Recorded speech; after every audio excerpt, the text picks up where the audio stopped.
A black woman was turned away from renting an apartment, but what she said to the landlord left him speechless. The morning sun filtered through the blinds of Sarah's small apartment, casting striped shadows across her tired face as she meticulously ironed her scrubs. The clock on the wall ticked relentlessly, 5:45 a.m. Another early shift at Memorial Hospital was waiting, but today was different. Today was the day she'd finally look at that apartment in the better part of town. "Mama?" Maya's sleepy voice came from the doorway. Her 8-year-old stood there in her favorite unicorn pajamas, rubbing her eyes. "Baby girl, why are you up so early?" Sarah smiled, though her heart ached seeing Maya awake at this hour. Their current neighborhood's constant noise made it hard for anyone to get proper sleep. "I heard the sirens again," Maya mumbled, climbing onto the worn kitchen chair. "Can't sleep." Sarah put down the iron and knelt beside her daughter, smoothing her wild curls. "Those sirens won't be bothering us much longer, baby. Remember that yellow building I showed you pictures of?" Maya's eyes lit up. "The one with the big playground?" "That's right. Mama's going to look at it today after work." "And if everything goes well?" Sarah tickled Maya's sides, earning a giggle. "You might get that big window you wanted for your art corner." "Promise?" "Cross my heart." Sarah checked her watch. "Now, Miss Harrison will be here in 20 minutes to take you to school. Let's get you ready." As Sarah helped Maya with her morning routine, her mind wandered to the apartment viewing. The Sunshine Gardens complex, just the name itself sounded like hope. Located in the Oakwood district, it boasted well-lit streets, a community garden, and most importantly, a safety record that wouldn't keep her up at night. "Mama, can I wear my rainbow socks?" Maya's voice snapped her back to reality. "Sure, baby, but remember to put them in the hamper tonight. We're running low on clean pairs." While Maya rummaged through her sock drawer, Sarah's phone buzzed. A text from her colleague, Lisa. "Girl, you better not chicken out of that viewing today." Sarah smiled, typing back, "No way. Been saving too long for this." "Want me to come with? I can swap shifts with Mike." Sarah considered it. Lisa, with her fierce red hair and take-no-prisoners attitude, had been her rock through 3 years of double shifts and endless saving. But this was something she needed to do alone. "I got this. But rain check on that coffee date?" "You bet. Show them what Nurse Mitchell is made of." A knock at the door announced Miss Harrison's arrival. The elderly neighbor had been a godsend, helping with Maya when Sarah's shifts ran long. "Good morning, Sarah." Miss Harrison smiled warmly. "Ready for the big day?" "As ready as I'll ever be," Sarah replied, helping Maya with her backpack. "Maya, baby, give Mama a kiss." Maya wrapped her arms around Sarah's neck, squeezing tight. "Good luck with the yellow building, Mom." "Thanks, baby. Be good for Miss Harrison and pay attention in class." After they left, Sarah finished getting ready for work, double-checking her folder of rental documents. Perfect credit score? Check. Employment verification? Check. References? Check. Bank statements showing her savings? Check. She'd even included a personal letter introducing herself and Maya, complete with a photo of them at Maya's recent science fair where she'd won first place. The morning rush at Memorial was its usual chaos. Sarah moved between patients with practiced efficiency, checking IVs, administering medications, and updating charts. "Sarah, got a minute?" Dr. Rodriguez called from the nurse's station. "Yes, Doc." "Just wanted to say your recommendation for Mrs. Chen's treatment plan was spot on. The new medication is working much better." Sarah beamed with pride. She'd noticed the elderly patient's adverse reaction to the previous prescription and had spent hours researching alternatives. "Just doing my job, doctor." "Well, keep it up. By the way, heard you were looking at Sunshine Gardens? My sister lives in that area. Great neighborhood." "Fingers crossed," Sarah replied, checking her watch. 4 more hours until her shift ended. The rest of the morning passed in a blur of routine procedures and patient care. During her lunch break, Sarah called the rental office again to confirm her appointment. "Sunshine Gardens, this is Mrs. Wilson speaking," a cheerful voice answered. "Hello, this is Sarah Mitchell. I'm calling about my viewing appointment at 4:30 today." "Oh yes, The two-bedroom on the third floor, right? It's such a lovely unit, perfect for a small family. My husband just finished repainting it last week. Sarah's heart lifted at the warm response. That's wonderful. And you received all my documents? Yes, everything looks in order. We're looking forward to meeting you, Miss Mitchell. The call ended on such a positive note that Sarah allowed herself to really hope. Maybe this time would be different. Maybe this time. Her afternoon patients included Mr. Peterson, a gruff elderly man recovering from hip surgery who'd become one of her favorites despite his initial hostility. Nurse Mitchell, he grumbled as she checked his vitals, you are looking extra cheerful today. Got a good feeling about today, Mr. Peterson. That apartment hunting still? Yes, sir. Viewing it this afternoon. He nodded approvingly. About time you and that smart little girl of yours got out of that rough neighborhood. My daughter's a realtor, you know. Says Oakwood's property values are going up. Good investment. From your mouth to God's ears, Mr. Peterson. As her shift neared its end, Sarah's colleagues gathered to wish her luck. You are gonna nail this, Sarah, Lisa insisted, helping her touch up her makeup in the break room. They'd be crazy not to rent to you. Thanks, Lisa. Sarah smoothed down her blouse she'd changed out of her scrubs into her professional outfit, carefully selected the night before. Call me after, okay? No matter what happens. Sarah gathered her documents and checked her appearance one final time in the mirror. Her natural hair was neatly styled, her outfit was professional but approachable, and her folder of documents was organized perfectly. She'd done everything right, everything possible to present herself as the ideal tenant. The drive to Sunshine Gardens took 20 minutes. Each mile took her further from the familiar sight of security bars on windows and into tree-lined streets where children played freely on their front lawn. Her hands gripped the steering wheel tighter as she spotted the bright yellow building. This is it, she whispered to herself, parking in the visitor spot. This is our chance. The lobby was clean and bright, with potted plants and comfortable-looking chairs. A security camera monitored the entrance, another point in its favor. Sarah took a deep breath and approached the rental office, her heels clicking on the polished floor. Through the office window, she could see a man she assumed was Mr. Wilson working at his desk. Her heart was pounding, but her steps were steady. She'd done this before. She knew the drill. Just before she reached for the door handle, her phone buzzed with a text from Maya. Good luck, Mama. I love you. Sarah smiled, feeling her confidence surge. She was Sarah Mitchell, trusted nurse, devoted mother, and perfect tenant. She had every right to be here. She opened the door. The moment, that crucial moment she'd experienced too many times before, seemed to stretch into eternity. Mr.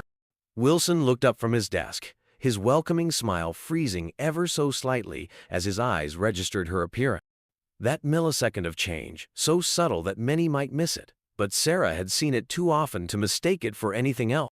But she held her ground, kept her smile in place, and stepped forward with her hand extended.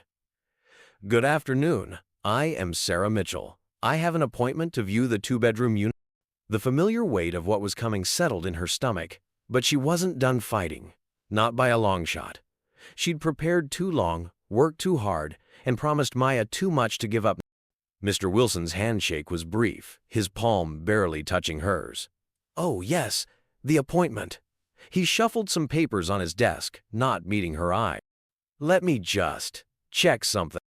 Sarah remained standing, her folder of documents held like a shield. Through the window, she could see children playing on the pristine playground equipment. One little girl about Maya's age was drawing with chalk on the sidewalk. The sight made her throat tight. I spoke with your wife earlier, Sarah said pleasantly, maintaining her professional tone. She mentioned the unit was just repainted. Oh, yes. Mr. Wilson was staring intently at his computer screen, clicking his mouse repeatedly. His neck was beginning to redden. About that unit. I have all my documentation ready, Sarah continued, opening her folder, including my current employment verification from Memorial Hospital, where I've worked as a registered nurse for the past 5 years. The phone on his desk rang. Mr. Wilson grabbed it like a lifeline. Excuse me, I need to take this. Sarah nodded, using the moment to send a quick text to Miss Harrison. Running a bit late. Could you keep Maya for another hour? The response came immediately. Of course, dear. Take your time. Through the thin walls, she could hear children's laughter from the playground. Maya would love it here. She could already picture her daughter's art supplies arranged neatly by that big window, sunlight streaming in as she drew. Miss Mitchell, Mr. Wilson's voice cut through her daydream. He was setting down the phone, his expression carefully blank. I'm afraid T here has been a situation with that unit. Sarah's heart sank, but she kept her face neutral. What kind of situation? It seems, he shuffled more papers, the unit has just been rented. This afternoon, actually. The paperwork was just processed. The familiar excuse. The same one she'd heard at the Parkview apartments last month and at Riverside Towers before that. But this time felt different. This time, the disappointment was sharper because she'd allowed herself to hope. That's interesting, Sarah said carefully, her voice steady despite the burning in her throat. When I spoke with your wife less than an hour ago, she seemed quite certain it was available. Mr. Wilson's face flushed deeper. Yes, well, these things happen very quickly in this market. First come, first served, you understand. Of course. Sarah opened her folder again. Would you mind showing me the rental application that was approved? As a matter of professional curiosity. I work in documentation at the hospital, you see, and I am always interested in efficient paperwork processing. His hands twitched on the desk. I am afraid that's confidential information. Naturally. Sarah pulled out her phone. Would you like to hear the recording of my conversation with your wife from 47 minutes ago? I always record my rental inquiries. Hospital habit, we document everything. The office went very quiet. Even the children's laughter outside seemed muted. Miss Mitchell, Mr. Wilson began, his tone shifting to something more defensive. I don't appreciate what you are implying. I am not implying anything, Mr. Wilson. I am simply trying to understand how an apartment that was definitely available less than an hour ago, that your wife was excited to show me, suddenly became unavailable the moment you saw my face. She laid her documents on his desk, one by one. Perfect credit score, salary 3 times the monthly rent, outstanding references, a steady job saving lives, and a daughter who gets straight A's and volunteers at the animal shelter. Her voice cracked slightly at the end, thinking of Maya's excitement about the playground. Now, I could call the housing authority right now. I could mention how many times your wife confirmed the unit's availability today. I could point out that your for rent sign is still prominently displayed. I could do all of that.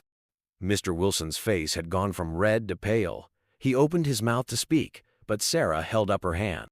But what I'd really like is for you to look at this. She pulled out one final document, a drawing Maya had made of their dream home, complete with yellow walls and a rainbow over the playground. This is what my 8-year-old daughter drew when I told her we might have a chance at a better life, a safer home.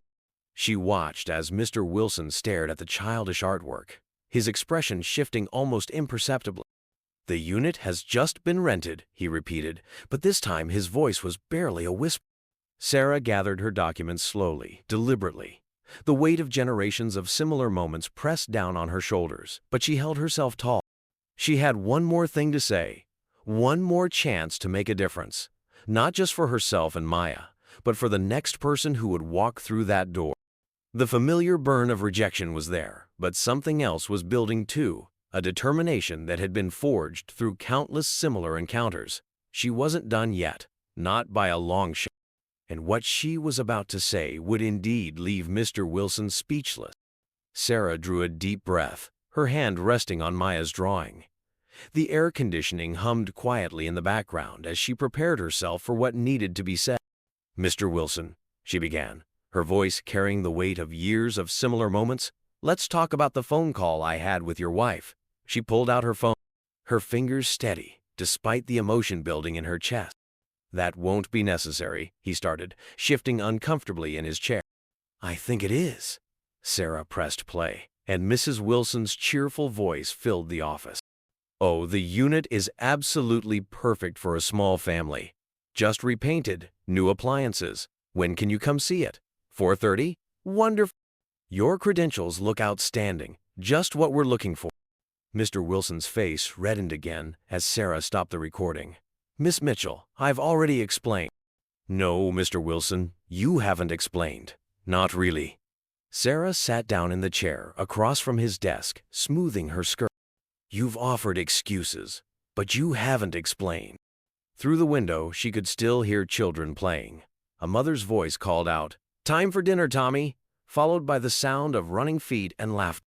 The normalcy of it all made her heart ache. Would you like to see what I had to do to be here today? Sarah opened her folder again, but this time she wasn't showing him rental documents. This is my nursing schedule for the past 3 years. She laid out page after page of highlighted shifts. Double shifts, holiday shifts, overnight rotation. Every extra hour I could pick up, I took it. Mr. Wilson glanced at the papers, then quickly away, as if the sight of them burned. Do you know what it's like to miss your child's school play because you are working a double shift to save for a better home?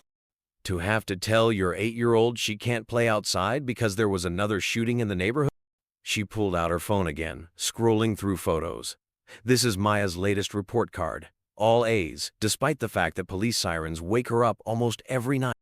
This is her volunteering at the animal shelter. This is her helping our elderly neighbor with groceries. Miss Mitchell, I don't see what this has to do with. It has everything to do with this moment, Sarah interrupted, her voice firm but controlled. Because when you look at me, you are not seeing any of this. You are not seeing a mother who works 60-hour weeks saving lives. You are not seeing a woman with perfect credit and glowing references. You are not seeing Maya's straight A's or her volunteer work. She leaned forward slightly.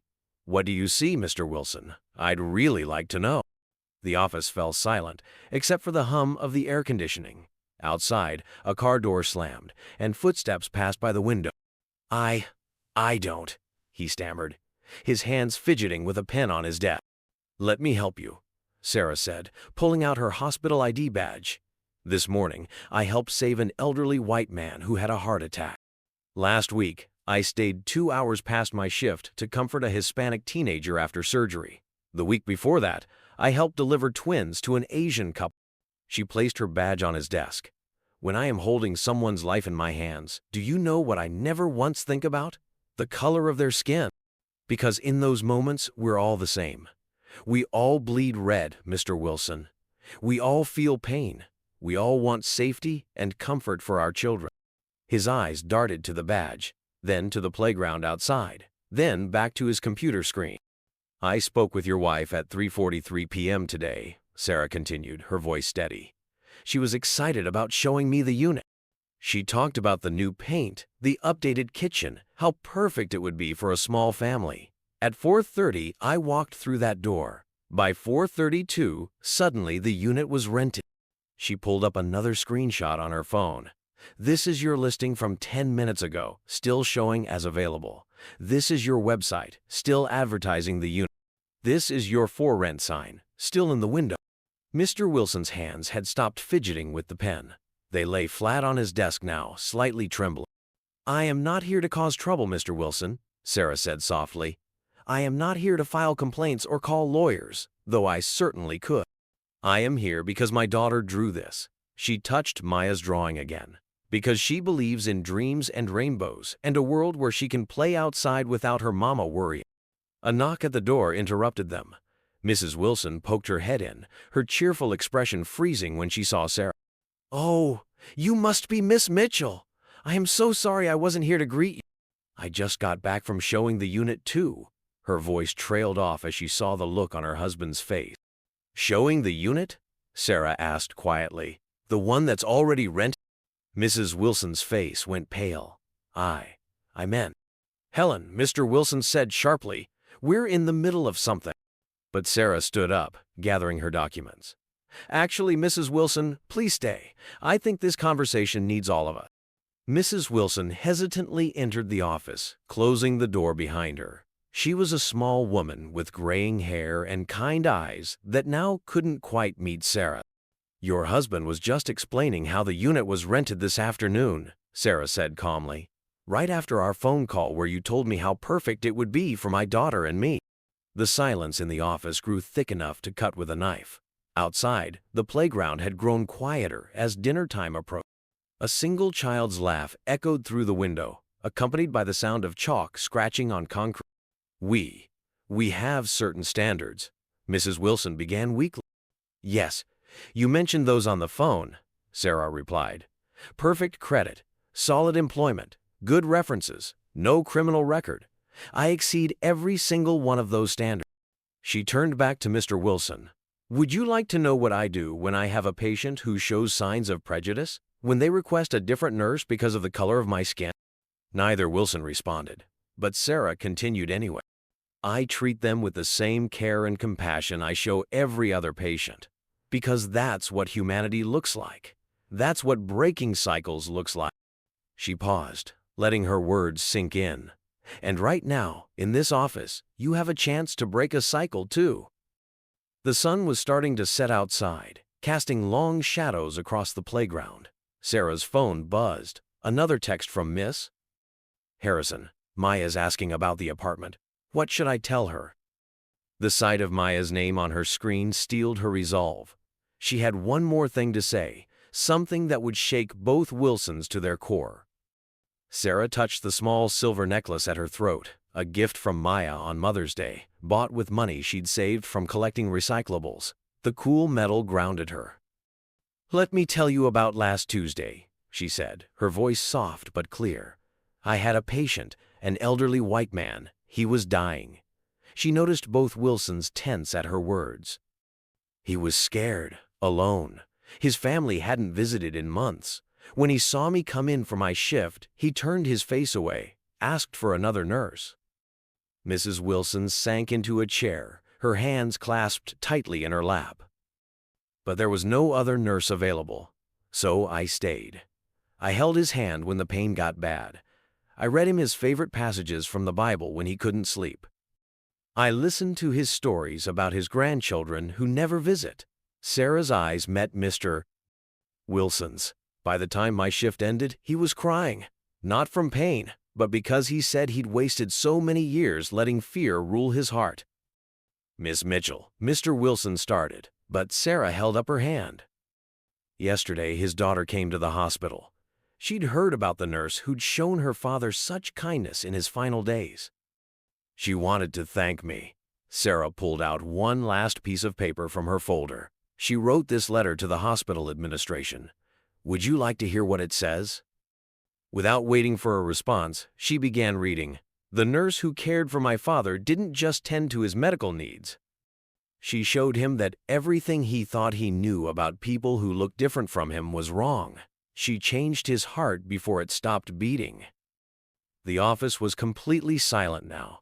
Even the air conditioning seemed to have paused.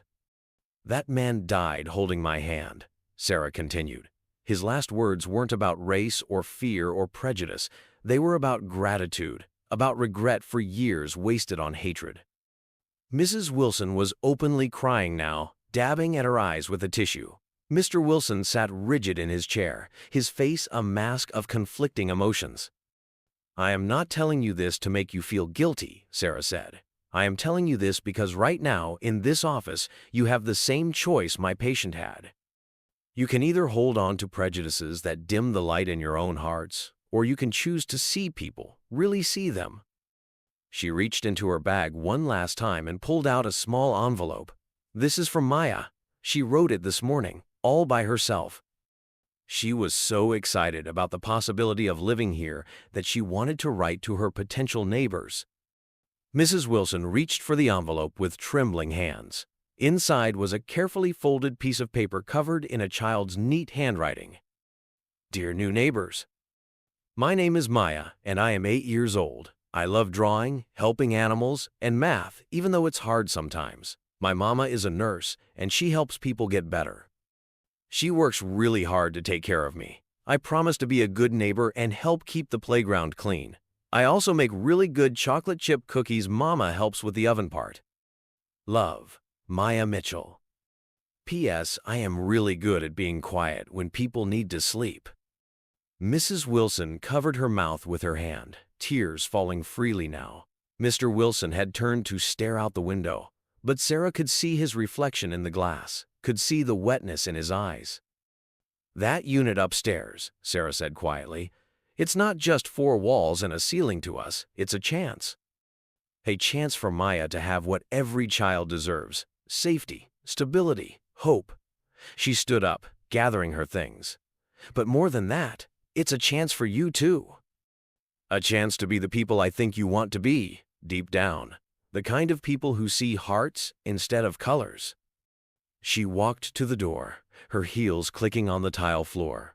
With her hand on the doorknob, she turned back one last time. "My patient died with a peaceful heart because he finally let go of his prejudices. He said it felt like putting down a heavy weight he'd carried his whole life." She met both their eyes in turn. "The question is, how much longer do you want to carry yours?" The sound of children playing had faded completely now, replaced by the evening crickets starting their chorus. Sarah opened the door, stepping into the lobby that smelled of lemon cleaner and fresh paint. Behind her, a chair scraped against the floor. "Miss Mitchell," Mr. Wilson's voice cracked slightly. "Wait." Sarah paused but didn't turn around. Her heart was pounding, but her voice remained steady. "Yes, Mr. Wilson?" What happened next would indeed leave him speechless. But more importantly, it would change not just Sarah and Maya's lives, but the lives of many families who would come after them. "Miss Mitchell," Mr. Wilson's voice trembled as he stepped out from behind his desk. "Please, please sit down." Sarah turned slowly, studying his face. The setting sun through the window cast long shadows across the office, making the moment feel almost surreal. "I want to show you something," he said, reaching for his wallet with shaking hands. Mrs. Wilson stood beside him, still wiping tears from her eyes. From his wallet, Mr. Wilson pulled out an old, worn photograph. The edges were yellowed with age, the corners soft from years of handling. He held it out to Sarah. "This was my mother," he said softly. Sarah took the photo carefully. In it, a young black woman in a crisp white nurse's uniform stood proudly in front of what looked like a hospital entrance. Her smile was bright, confident, despite the era the photo suggested. "Grace Wilson," Mrs. Wilson said quietly. "She worked at County General for 30 years. Sarah's fingers traced the outline of the uniform, so similar to her own. "Your mother was a nurse?" Mr. Wilson nodded, sinking back into his chair. "The only black nurse in her unit for almost a decade. His voice caught. She used to tell me stories about the patients who refused to let her touch them, about doctors who would question her every decision, but she never let it break her spirit." Sarah sat down slowly, still holding the photograph. The resemblance between Maya's drawing of her and this proud woman in white was striking. "There was this one patient," Mr. Wilson continued, his eyes distant with memory. "A white man, a real hard case. My mother said he was the meanest, most prejudiced person she'd ever met, but he was also dying of cancer, and nobody else had the patience to deal with him." Mrs. Wilson touched her husband's shoulder gently. "Tell her about what happened, Robert." "That man was my father," Mr. Wilson said, his voice barely above a whisper. "He'd raised me to think certain ways about people who looked different from us. But my mother, she showed him such kindness, such dignity, even when he cursed at her, even when he demanded another nurse." Sarah's heart thumped heavily in her chest as she watched tears form in Mr. Wilson's eyes. She was the only one who stayed with him through those final days. He continued. She held his hand when the pain got bad. She listened to his stories about his little boy, about me, and something in him changed. He reached for the photo, his fingers brushing against Sarah's as he took it. His last words to her were, "I am sorry. Thank you for showing me what humanity looks like." The parallel to Sarah's own story about her recent patient hung heavy in the air between them. "After Dad died, Mr.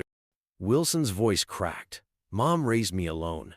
She worked double shifts, holiday rotations, anything to give me a better life, just like you are doing for your daughter." Sarah felt tears threatening to spill, but held them back. "Then how? How could you look at me today and not see her?" The question hung in the air like a physical thing. Mrs. Wilson let out a small sob. "Because I've become everything she fought against," Mr. Wilson whispered, the realization seeming to hit him fully for the first time. I've been running this building for 15 years, and every time someone like you walked in, someone who reminded me of her, I found excuses. Told myself it was about property values, about tenant preferences. He looked down at the photo again. But really, I was betraying everything she taught me, everything she lived for. Sarah watched as Mr. Wilson stood up suddenly, walking to the filing cabinet in the corner. He pulled out a thick folder and brought it back to his desk. These are all the applications I've rejected in the past year, he said, opening the folder. Every single one had perfect credit scores, solid jobs, great references. But I looked at their names, their photos, and IU. He couldn't finish the sentence. Mrs. Wilson stepped forward. We've become part of the problem your mother fought so hard against, Robert, she said softly. But we can change that, starting now. Mr. Wilson nodded, pulling out a rental application form. But Sarah held up her hand. Wait, she said. Before you do that, I need you to understand something. She pulled out her phone and showed them another photo, this one of her own mother at her nursing school graduation. We carry these stories with us, she said. Your mother's courage, my mother's determination, Maya's hope for the future. They're not just memories, they're responsibility. When you look at this application, she gestured to the paper on his desk. You are not just deciding about an apartment. You are deciding what kind of legacy you want to leave. The crickets outside had grown louder, their evening chorus providing a gentle backdrop to this moment of truth. A car door slammed somewhere in the parking lot, followed by the sound of children's voices heading home for dinner. Mr. Wilson picked up his mother's photo again, studying it intently. She used to say that change happens one heart at a time. He said quietly that every small act of kindness or courage creates ripples we might never see. Sarah nodded, just like the ripples from her kindness to your father reached all the way to this moment. Mrs. Wilson pulled out a tissue and dabbed at her eyes. Robert, she said firmly, what would Grace say if she were here right now? The question seemed to hit Mr. Wilson like a physical blow. He closed his eyes, his hand tightening around the photo. She would say, Mr. Wilson's voice broke. She would say, Bobby, you are better than this. I raised you better than this. He opened his eyes, looking directly at Sarah for the first time since she'd entered the office. She would be so ashamed of me right now. Sarah leaned forward, her voice gentle but firm. It's not about shame, Mr. Wilson. It's about choices. Every moment is a chance to choose differently, to be better. She pulled out Maya's drawing again, placing it next to Grace Wilson's photograph on the desk. Look at these two pictures. Your mother in her nurse's uniform, standing proud despite everything she faced, and my daughter's dream of a safe home, complete with rainbow and all. They're connected, don't you see? Connected by hope, by the belief that things can change. Mrs. Wilson picked up Maya's drawing, studying it carefully. The yellow building. She even got the color right. She said softly, and look, Robert. She drew the maple tree by the playground. Mr. Wilson stared at the two images, his mother's determined smile and Maya's hopeful drawing. His hands were still trembling slightly as he reached for the rental application form. Miss Mitchell, he began, his voice stronger now. I can never undo the hurt I've caused, the opportunities I've denied to others. But I can choose differently now. He started filling out the form, but Sarah placed her hand over his, stopping him. Mr. Wilson, she said quietly, I appreciate what you are trying to do, but I need to know what happens after me. What about the next person who walks through that door? The next family hoping for a safe home? The office fell silent, except for the gentle hum of the air conditioning. Outside, the streetlights were starting to come on, casting a warm glow through the window. Mr. Wilson set down his pen and stood up. He walked to the filing cabinet again, this time pulling out all the rejected applications from the past year. First, he said, his voice growing stronger with each word, I am going to call every single one of these families. I am going to apologize, and if they're still looking, I am going to offer them the next available units, no application fee, no security deposit. Mrs. Wilson nodded encouragingly. And I'll update our rental criteria worksheet, she added. Make it completely objective, based solely on credit scores, income verification, and references. We'll document every application decision, Mr. Wilson continued, with clear, written explanations. No more just rented excuses. No more sudden unavailability. He picked up his mother's photo again. Mom used to say that real change isn't just about doing the right thing once, it's about creating systems that make it impossible to do the wrong thing. Sarah felt something shift in her chest. Not quite hope, not yet, but perhaps it's beginning. Your mother sounds like she was a remarkable woman, she said softly. She was, Mr. Wilson replied, tears flowing freely now. And somewhere along the way, I forgot everything she taught me. I let fear and prejudice creep in, disguised as business decisions and property value. He turned to his wife. Helen, remember what Mom used to say about the hospital Christmas party? Mrs. Wilson smiled through her tears. She said they were the only time of year when everyone forgot their differences and just saw each other as people. People, Mr. Wilson repeated thoughtfully. He looked at Sarah. Not black or white, not landlord or tenant. Just people trying to make better lives for their family. Sarah's phone buzzed again. Another text from Miss Harrison. Maya's asking if she can start packing her art supply. The message made her heart ache, but something else was happening in this office. Something bigger than just an apartment application. She could feel it in the air, in the way both Wilsons were looking at their past actions with new eyes. Mr. Wilson, she said, standing up, I believe people can change. I've seen it happen countless times in my work, but real change requires more than just words or promises. She gathered her documents, including Maya's drawing. What you do after I walk out that door, that's what matters. The choices you make when nobody's watching, when tea here is no emotional moment to inspire you, that's the true test. Mr. Wilson nodded solemnly, still holding his mother's photograph. Miss Mitchell, please. The apartment is yours if you want it. I know it doesn't make up. But Sarah shook her head, cutting him off. What she said next would indeed leave him speechless, carrying the weight of generations of struggle and hope, of small victories and persistent dreams. Sarah stood in the fading light of the office, her decision crystallizing in her mind. The weight of the moment pressed down on her shoulders, but her voice remained steady. Mr. Wilson, she began, I don't want the apartment. The silence that followed was deafening. Mrs. Wilson gasped softly, and Mr. Wilson's face transformed from hopeful to confused. But why? He stammered. We can have the paperwork done tonight.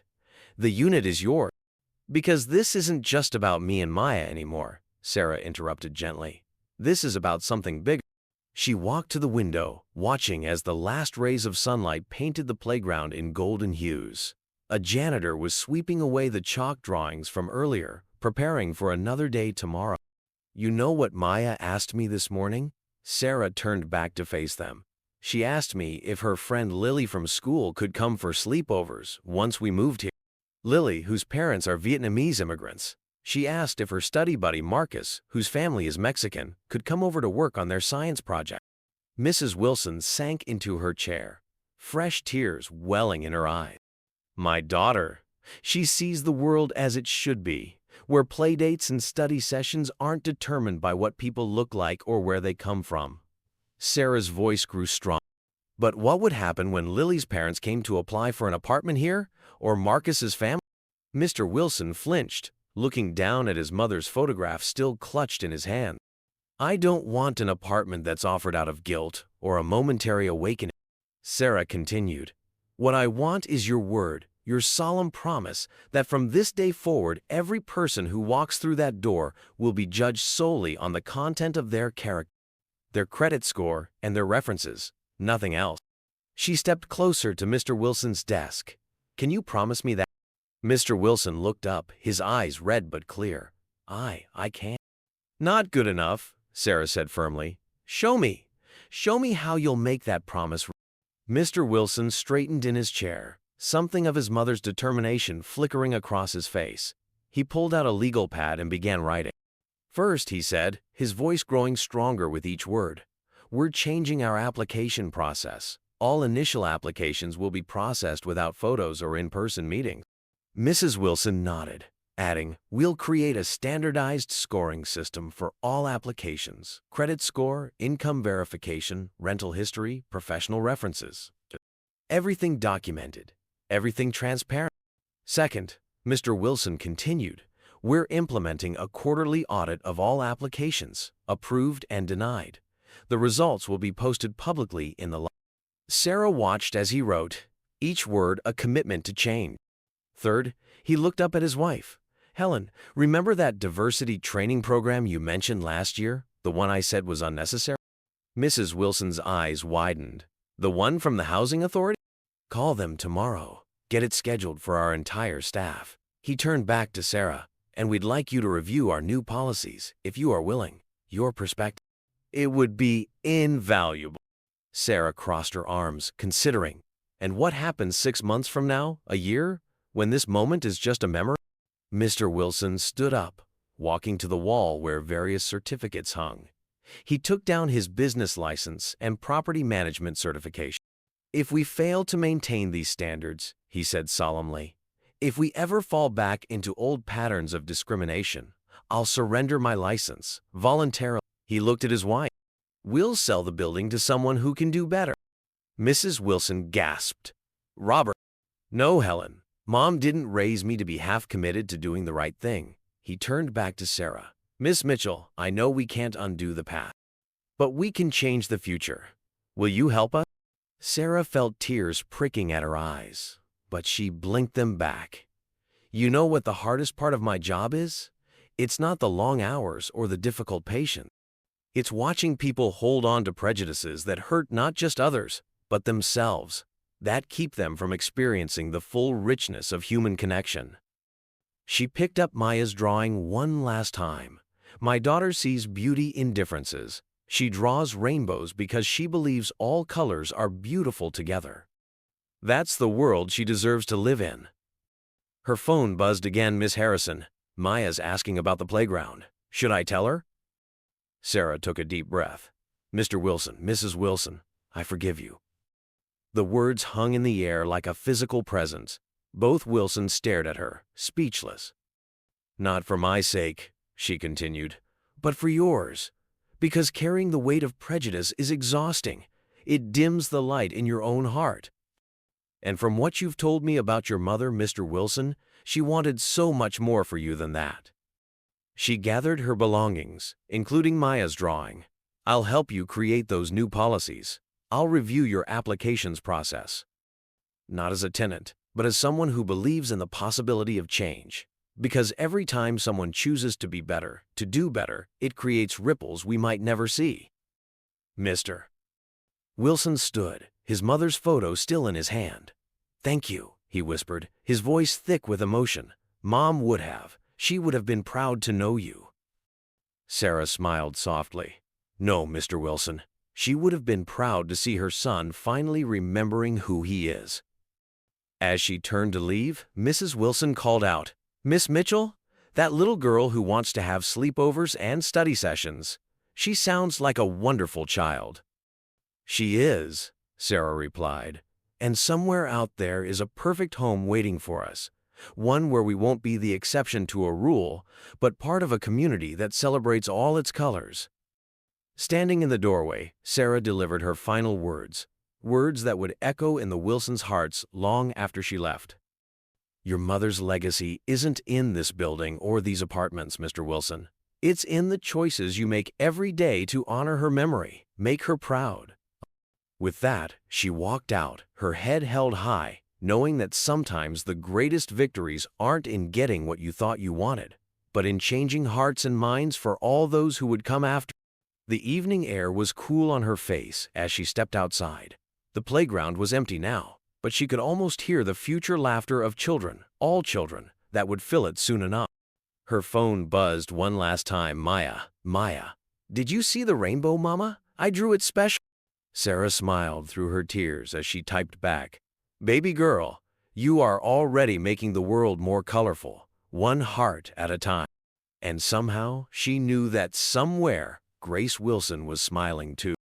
As Sarah walked to her car, she paused to look back at the yellow building one last time.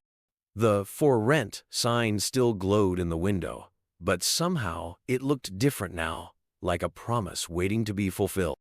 Her phone rang. It was Lisa from the hospital. "Girl, don't keep me hanging. How did it go?" Sarah leaned against her car, watching the last hints of sunlight fade from the sky. "Not like I expected, Lisa. Not at all." "Oh no, don't tell me that."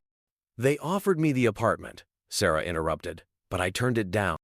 There was a moment of stunned silence on the other end. "You did what? Sarah, you've been saving for that place for 3 years." "I know." Sarah watched as Mr. Wilson appeared in the office window, still holding his mother's photograph. He was making a phone call, his face set with determination. But sometimes life gives you a chance to do something bigger than yourself. "What are you talking about?" Sarah smiled, thinking of Maya's rainbow drawing. "Remember that discrimination case I helped with last year? The one where we changed the hospital's hiring policy?" "Yeah, the one that got you that award." "Well, let's just say I am about to help write some new housing policies, ones that might help a lot more families than just mine." She could almost hear Lisa shaking her head. "Sarah Mitchell, you are something else. But what about Maya? What are you going to tell her?" Sarah's heart squeezed at the thought of her daughter's hopeful face. "I am going to tell her what my mama told me, that sometimes when God closes a door, He's not shutting you out. He's telling you to help build a better house." Inside the office, she could see Mrs. Wilson pulling out files, already starting to work on their new application system. Change was happening right before her eyes. "But where will you live?" Lisa pressed. "Remember that complex over on Oak Street? The one with the community garden? The one that's not available until next month? Sarah, you can't stay in your current place that long. It's not safe." "Actually," Sarah smiled, "I got a call from them yesterday. A unit opened up early. I was going to turn it down because of this place, but maybe God knew what He was doing all along." She could see Mr. Wilson now walking through the lobby, heading toward the playground. He stooped to pick up a piece of chalk left behind by one of the children. "Lisa, I've got to go. Maya's waiting, and I've got a story to tell her about a nurse named Grace who changed lives one heart at a time." "You are just like her, you know," Lisa said softly. "Changing lives, one heart at a time." After hanging up, Sarah sent one final text to Mr. Wilson. "Your mother's legacy lives on in every life you touch from this day forward. Make each touch count." As she drove away from Sunshine Gardens, the streetlights flickering to life behind her, Sarah felt a peace she hadn't expected. Sometimes victory doesn't look like what we imagine. Sometimes it's not about getting what we want, but about helping others find their way back to their better selves. Maya was waiting at Miss Harrison's door when she pulled up, her backpack clutched to her chest. "Mama, did you see my rainbow? Did they like it?"